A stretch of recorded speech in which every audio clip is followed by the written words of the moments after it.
ഇന്ന് പ്രൊഫഷണൽ നാടക രംഗത്ത് ഏറ്റവും മാർക്കറ്റുള്ള വ്യക്തിയാണ് അട്ടക്കുളങ്ങര അമ്പുജാക്ഷൻ.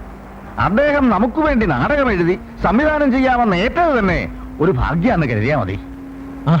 അപ്പോ തമ്പിയാളെ കണ്ടിരുന്നോ? പിന്നെ അട്ടക്കുളങ്ങരയുമായിട്ട് ആലോചിച്ചതിന് ശേഷമല്ലേ ഞാൻ നിങ്ങളോട് പ്രശ്നം അവതരിപ്പിച്ചത് തന്നെ. അത് ശരി. പേര് കേട്ടിട്ടൊരു വൃത്തിയില്ലായ്മയുണ്ട്. ആളെങ്ങനെ? പ്രശസ്തരായ നാടകകൃത്തും സംവിധായകനുമാണെന്ന യാതൊരു ജാടയുമില്ല.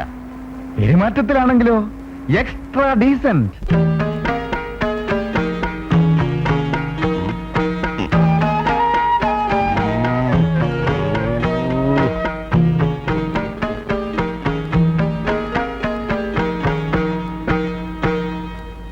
ആര് പറഞ്ഞു ഇങ്ങോട്ട് എഴുന്നള്ളാൻ? ഇന്നലെ പോകുമ്പോ കാട്ടിക്കൂട്ടിയതൊക്കെ അത്ര പെട്ടെന്ന് മറന്നോ? ഞാൻ പറഞ്ഞു തന്നെ, പറ്റില്ല പറഞ്ഞാ പറ്റില്ല. എന്താ പറഞ്ഞത് കേട്ടില്ല എന്നുണ്ടോ? കുന്തം പിടിക്കും മാതിരി നിൽക്കാതെ ഇറങ്ങി പോവൂ. അതോ തമ്പി, താനല്ലേ പറഞ്ഞ ആള് ഡീസന്റ് ആണെന്ന്. ഇതാണോ ഡീസൻസി? പാട്ട് കേട്ടത് പോരെ, പോവാം. അല്ല, ഇതാര് തമ്പി സാറോ? വന്നിട്ട് ഒത്തിരി നേരായോ? ഞങ്ങൾ വന്നിട്ട് ഒരു 5 മിനിറ്റ് ആയി. സാറ് വേറെ ഏതോ ഒരു ലോകത്തായിരുന്നു. ഇരിക്കൂ ഇരിക്കൂ. ഒന്നാം രംഗത്തിന്റെ ക്ലൈമാക്സ് എഴുതുമായിരുന്നു. ഇളമക്കരയില്ലത്തെ അച്ഛൻ നമ്പൂരിയും ആനക്കാരൻ അച്ഛനാരുമായി ഇടയുന്നിടത്താണ് ആദ്യ രംഗത്തിന്റെ കത്തം വീഴുന്നത്. ആനക്കാരോട് അച്ഛൻ നമ്പൂരി ഇറങ്ങി പോകാൻ പറഞ്ഞു. എന്താ കാര്യം? എന്താ കാര്യം? സുബ്രഹ്മണ്യൻ നമ്പൂരിയുടെ മോൾക്ക് ആനക്കാരന്റെ മോൻ നന്ദഗോപാലിനോട് പ്രേമം. അപ്പോ സബ്ജക്ട് അല്പം പഴയതാണല്ലേ? ഇല്ലോ നമ്പൂരി ആനക്കാരനെ കൊണ്ടെന്ന് വെച്ച് പ്രമേയം പുതിയതാ. ഉത്സവപ്പറമ്പിലും ഫൈനാൻസിലും ഒരുപോലെ ഏൽക്കുന്ന സബ്ജക്ട്. സുബ്രഹ്മണ്യൻ നമ്പൂരിയുടെ റോളിലേക്ക് തമ്പി സാറിനെയാണ് ഉദ്ദേശിക്കുന്നത്. കലക്കണം. ആനക്കാരൻ അച്യുതൻ നായരുടെ റോള് അല്പം റിസ്കാ. അതിന് വേറെ ആരും നോക്കണ്ട, ഞാൻ തന്നെ ചെയ്യാം. അത് കൊള്ളാം. മാഷാവുമ്പം വേഷം മാറണ്ട, ഒരു തോട്ടി കൈ തന്നാ മതിയല്ലോ. പിന്നെ പാർട്ട്നേഴ്സാ. ഓ, തമ്പി സാറ് പറഞ്ഞിരുന്നല്ലോ, റിട്ടയർഡ് കാലാവസ്ഥാ നിരീക്ഷണവും മൃഗസംരക്ഷണവും. ചുമ്മാതല്ല, നാടകജ്ഞാനം വളരെ കമ്മിയാ. പേര് വല്ലതുമായോ? അത് പറയാൻ മറന്നു. ഊരാക്കുടുക്കുകൾ, അതാണ് പേര്. എങ്ങനെയുണ്ട്? ആദ്യത്തെ നാടകമായതുകൊണ്ട് അങ്ങനെ ഒരു പേര് വേണോ? അതെന്താ? അല്ല, അറം പറ്റുക എന്നൊക്കെ പറയാറില്ലേ? ഓ, എന്റെ തമ്പി സാറേ, നിങ്ങളൊക്കെ ഇപ്പോഴും ഈ അന്ധവിശ്വാസങ്ങളുടെ ലോകത്തിലാണോ ജീവിക്കുന്നത്? ഞാനിതുവരെ 38 നാടകങ്ങൾ എഴുതി സംവിധാനം ചെയ്തു. എന്റെ എല്ലാ നാടകങ്ങളുടെ പേരും നെഗറ്റീവാ. ഭൂകമ്പം, ദുരന്തം, വിഷ്ണുവൃത്തം, അപസ്മാരം, അസ്ഥികൂടം, അമേദ്യം. ആ നാടകം സാറ് കണ്ടല്ലേ? അതും 375 സ്റ്റേജ് ഓടിയതാ. നമ്മുടെ ഈ സബ്ജക്റ്റിന് ഊരാക്കുടുക്കുകൾ എന്നല്ലാതെ വേറൊരു പേരിടാനില്ല.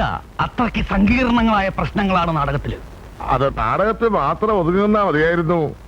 ട്രൂപ്പിൽ നിങ്ങൾ കൂടി ഉള്ളതുകൊണ്ട് പ്രശ്നങ്ങൾ നാടകത്തിൽ മാത്രം ഒതുക്കുന്ന കാര്യം എനിക്ക് സംശയ. പറഞ്ഞിട്ട് കാര്യമില്ല. ഇതുപോലുള്ള ഞരമ്പ് രോഗികൾ പണം മുടക്കാൻ ഉള്ളതുകൊണ്ടാണ് നാടകവും സിനിമയൊക്കെ നിലനിൽക്കുന്നത് തന്നെ. പിന്നെ തിരുവാതിര തിയേറ്റേഴ്സിന്റെ ആദ്യ നാടകമായതുകൊണ്ട് ആർട്ടിസ്റ്റുകളൊക്കെ പേര് കേട്ടവരായിരിക്കണം.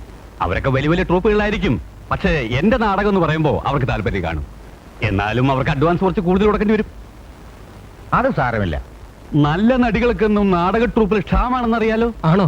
ആണിന്റെ കാര്യമല്ല, പെണ്ണിന്റെ കാര്യം. 2-3 പേരെ അഡ്രസ് ചെയ്യാൻ തരാം. ഇന്ന് തന്നെ ഒന്ന് അന്വേഷിക്കാം. ഓ,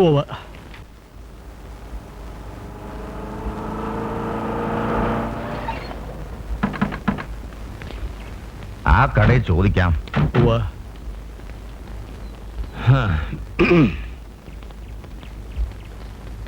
ആലിമ്മൂട്ടിൽ കമലത്തിന്റെ വീട് എവിടാ?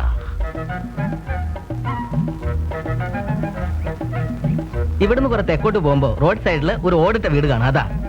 Thank you. വയസ്സാം കാലത്ത് കമലത്തെ അന്വേഷിച്ച് ഇറങ്ങിയിരിക്കുന്നു.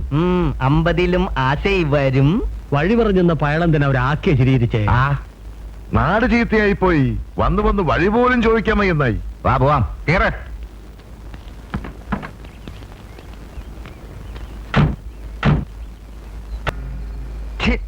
നാണക്കേടായി പോയി. നിങ്ങൾ എന്തിനുള്ള പുറപ്പാടാ? ഒന്ന് പതുക്കെ പറ, സുമിത്ര എന്റെ കേക്കും. കേക്കട്ടെ. വയസ്സാം കാലത്ത് ഭർത്താവ് പെണ്ണുങ്ങളെ തിരക്കി നടക്കുന്ന കാര്യം സുമിത്രാനി അറിയട്ടെ. എന്റെ പൊന്ന് ജയമോഹന, നാടക നടി കമലത്തിന്റെ ഇവിടെ അന്വേഷിച്ചാ ഞങ്ങൾ പോയത്. ആ പേര് മറ്റേ തൊഴിലിൽ നിന്ന് ഒരുത്തി അവിടെ ഉണ്ടെന്ന് സത്യമായിട്ട് ഞങ്ങൾ അറിഞ്ഞിരുന്നില്ല. അറിഞ്ഞിരുന്ന പട്ടാപ്പാല് പോവോ? അപ്പൊ രാത്രി പോകുന്നല്ലേ? അതേലപ്പോ പോയെന്നിരിക്കും. സർക്കാർ കണക്കിലെ വയസ്സായിട്ടുള്ളൂ, മനസ്സിൽ ഇപ്പോഴും 17 നടപ്പാ. ആ പ്യൂൺ ഗോവിന്ദൻ എന്നോട് സംഗതി പറഞ്ഞപ്പോ എന്റെ തൊലിയം കുരിഞ്ഞു പോയി. അതിനെന്താ, ഉടനെ തന്നെ പുതിയ തൊലി വന്ന് നകർന്നല്ലോ. സാരമില്ല. അപ്പോ നാടക സമിതിയും കൊണ്ട് മുന്നോട്ട് പോകാൻ തന്നെയാണ് പരിപാടി അല്ലേ? വീട് മാറി കയറിയെന്ന് വെച്ച് പ്രോജക്റ്റ് നിർത്തേണ്ട കാര്യമുണ്ടോ ജയ? നിർത്തണ്ട, ഇനി ഇതിലും വലിയ അബദ്ധങ്ങൾ ചെന്ന് ചാടും. അപ്പൊ പഠിച്ചോളൂ, അച്ഛനോട് പറഞ്ഞുതരും. നടിയെ അന്വേഷിച്ച് നിങ്ങൾ തന്നെ പോണമെന്ന് ഞാൻ പറഞ്ഞു. അല്ലെങ്കിൽ തന്നെ നാടക മുതലാളിമാര് നടിയെ തപ്പി നടന്ന അതിന്റെ കുറച്ചില് ട്രൂപ്പിനല്ലേ. ഒരു മാനേജർ ഇല്ലാതെ ട്രൂപ്പ് നടത്താന്ന് കരുതിയോ നിങ്ങൾ? ഞങ്ങൾ ഓഫീസേഴ്സ് 3 പേരുള്ളപ്പോ അങ്ങനെ ഒരു പോസ്റ്റ് ആവശ്യമുണ്ടോ? ഓരോരുത്തർക്കും ഓരോ പണി പറഞ്ഞിട്ടുണ്ട്. ഫയലിന്റെ ചോട്ടിൽ 2 വാചകത്തിൽ ഒബ്ജക്ഷൻ നോട്ട് എഴുതുന്ന പോലെയല്ല നാടക സംഘാടനം. ഇങ്ങോട്ടൊന്ന്. അട്ടയെ പിടിച്ച് മെത്തേക്കെടുത്തിയ കിടക്കത്തില്ലെന്ന് പറഞ്ഞ പോലെ ഈ അട്ടക്കുളങ്ങര ഗസറ്റഡ് റാങ്കിൽ നിന്ന് കീഴ് ജീവനക്കാരെ കിടുകിട വിറപ്പിച്ച നമ്മളെ അയാൾക്ക് എന്തെങ്കിലും വിലയുണ്ടോ? അത് ശരിയാ. ഒരു ഭീകര നാടകക്കാരന്റെ മുമ്പിൽ നമ്മൾ തലകുണിക്കേണ്ട കാര്യം എന്താ? നിങ്ങളൊന്ന് അടങ്ങ്. നമ്മൾ ഭരിച്ച വകുപ്പുകൾ പോലെ അല്ലിത്. ഈ കലാകാരന്മാരെന്ന് പറഞ്ഞാൽ ഇങ്ങനെയാ. ഇവിടെ നമുക്കല്പം തല താഴ്ത്തേണ്ടി വരും. താഴ്ത്താ അല്ലേ? എന്താ ഒരു ഗൂഢാലോചന? ട്രൂപ്പിന്റെ മാനേജരായിട്ട് നല്ലൊരു കക്ഷിയെ വെക്കാമെന്ന് പറയുമായിരുന്നു. പറ്റിയ ഒരാളെ ഞാൻ തരാം. കഴിഞ്ഞ 15 വർഷമായിട്ട് മാനേജർ പണി നോക്കുന്ന ആളാ. ബഹു മിടുക്കനാ. കറ്റാനം കുട്ടികൃഷ്ണൻ. ആള് കാലത്തങ്ങളെത്തും.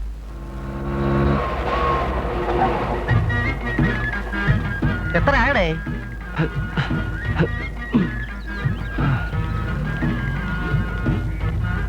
നമസ്കാരം. ആരാ? ഞാൻ കറ്റാനം കുട്ടികൃഷ്ണൻ. അട്ടക്കുളങ്ങര അംബുജാക്ഷൻ സാർ പറഞ്ഞിട്ട് വന്നതാ. ചെറിയാച്ചോ, അട്ടക്കുളങ്ങര പറഞ്ഞയച്ച ആള് വന്നിരിക്കണു.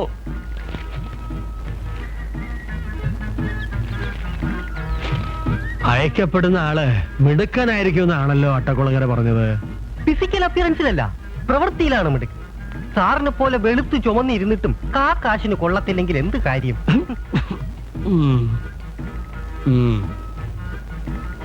ട്രൂപ്പ് മാനേജരായിട്ട് ഇയാളെ മതിയോ അവനെക്കുട്ട?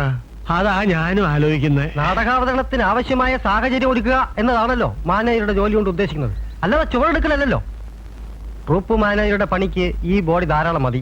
ഈ ബോഡി വെച്ച് ആ പണിയെങ്കിലും ചെയ്യാൻ പറ്റുമെന്ന് എന്താ ഉറപ്പ്? തിരുവാതിര തിയേറ്റേഴ്സ് തിരുമൂലപുരത്തിന്റെ പ്രഥമ നാടകമായ ഊരാക്കുടുക്കുകളിൽ ഒരമ്മ നടി ഉൾപ്പെടെ 3 നടികൾ വേണമെന്നാണ് അട്ടക്കുളങ്ങര അംബുജാക്ഷൻ സാർ എന്നോട് പറഞ്ഞത്. KPSC, കാളിദാസ കലാകേന്ദ്രം, കൊച്ചിൻ സംഘമിത്ര, സൂര്യസോമ, വൈക്കമാളവിക, ചാലക്കുടി സാരഥി. ഇതിൽ ഏതൊക്കെ സമയം നിന്ന് ഏതൊക്കെ നീള പൊക്കണം സാറന്മാര് പറഞ്ഞാട്ടെ. ഈ പൊക്കലല്ലാതെ താൻ മര്യാദക്ക് വിളിച്ച നടികൾ വരില്ലേ? ഈ പൊക്കുക എന്ന് പറയുന്നത് ഞങ്ങളുടെ ഒരു നാടക ഭാഷയാണ്, അല്ലാതെ മറ്റേ പൊക്കലല്ല. അപ്പോ തന്നെ കൊണ്ട് ആ പൊക്കലിന് പറ്റത്തില്ലേ? ആ പണിയും കൂടി വെച്ചേർത്ത ചില മാനേജർമാരുണ്ട്, പക്ഷെ എന്നെ അതിന് കിട്ടത്തില്ല. ഇത്തിരി മെലിഞ്ഞിരിക്കുന്നു എന്ന് കരുതി ഞാനും ഒരു തറവാട്ടി പറഞ്ഞവനാ. അപ്പൊ സാറന്മാര് ട്രൂപ്പ് തുടങ്ങിയത് ഇതിനാണല്ലേ? അയ്യോ കുട്ടികൃഷ്ണ, ഞാൻ ഒരു തമാശ പറഞ്ഞല്ലേ? അല്ലേ? പിന്നെ തമാശയാണെങ്കിലും അല്ലെങ്കിലും മറ്റേ പണി ഒഴിച്ച് എന്നെ ഏൽപ്പിക്കുന്ന ഏത് പണിയും ഞാൻ ആത്മാർത്ഥതയോടെ ചെയ്യാം. പിന്നെ സമയത്ത് പ്രധാന നടന്മാരാരെങ്കിലും ഇല്ലെങ്കിൽ ഞാൻ കയറി അഭിനയിക്കുകയും ചെയ്യാം.